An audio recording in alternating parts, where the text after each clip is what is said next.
கிடையாது. இந்த சூரிய ஸ்டாலின் ஆட்சியில வந்து பெண்களுக்கு பாதுகாப்பு கிடையாது. எங்கேயாவது தனிமையா போனாலும் ரவுடி ஆட்சி தான் நடக்குதே தவிர, நாங்களால தனியா போய் வர முடியல. நாங்க போய் எது கேட்டாலும் எங்களுக்குன்னு அவங்க எதுவுமே பெண்கள் போய் எது கேட்டாலும் செய்ய மாட்டாங்க. கட்சி சார்பில் போய் கேட்டா எல்லாம் செய்யறாங்க. தனிப்பட்ட முறையில போய் கேட்டா செய்ய மாட்டேங்கிறாங்க. அப்புறம் வந்து எப்படின்னு கேட்டீங்கன்னா, அவங்க கட்சியில இருந்தா அவங்க கட்சிக்காரங்களுக்கு மட்டும்தான் வேலை போட்டு தருவாங்க. இப்ப எங்க வீட்டுல வந்து கணவர் இறந்துட்டாரு.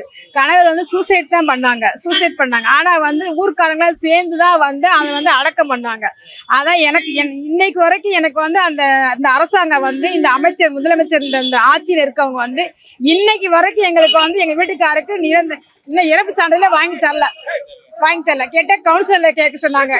அதிக லஞ்சம் கேட்கல, தர மாட்டேங்கிறாங்க. லஞ்சத்தை நினைச்சுக்கிட்டு எங்களுக்கு தர மாட்டேன்றாங்க. நாங்க வீட்டுக்காரர் இல்லாம கணவனை இழந்துட்டு நாங்க இப்படி இருக்கும் போல 2 பெண் வந்து வச்சிருக்கோம்.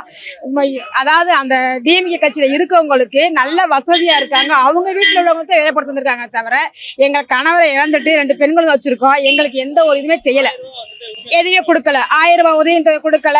கணவர் இறந்ததுக்கு அந்த காசு தரல, எதையுமே தரல. கணவனால் இறந்தப்பட்டவங்களுக்கு வந்து ஒரு வீட்டுக்கு ஒருத்தங்க வேலை போட்டு தரணும்னு சொன்னாங்க, அது தரல. சப்போஸ் இப்ப எங்களுக்கு வந்து கணவர் இறந்துட்டாரு, அதனால வந்து வேலை போட்டு தரணும்னு சொன்னாங்க, அதுவே தரல. ஆனா வந்து டிஎம்கே கட்சியில இருக்கிறவங்களுக்கு மட்டும் போட்டு தர்றாங்க. அது என்ன சட்டம் இப்ப என்ன நடக்குது? அதிமுக அரசு வந்தால் நாங்க எங்களுக்கு கேட்கறத செய்வாங்க. எங்களுக்கு பாதுகாப்பு இருக்கும். எங்க பொம்பளை பிள்ளைங்களுக்கு எல்லாத்துக்கும் பாதுகாப்பு கிடைக்கும். ஆனா இந்த அரசு வந்து ரவுடி ஆட்சியா இருக்கு.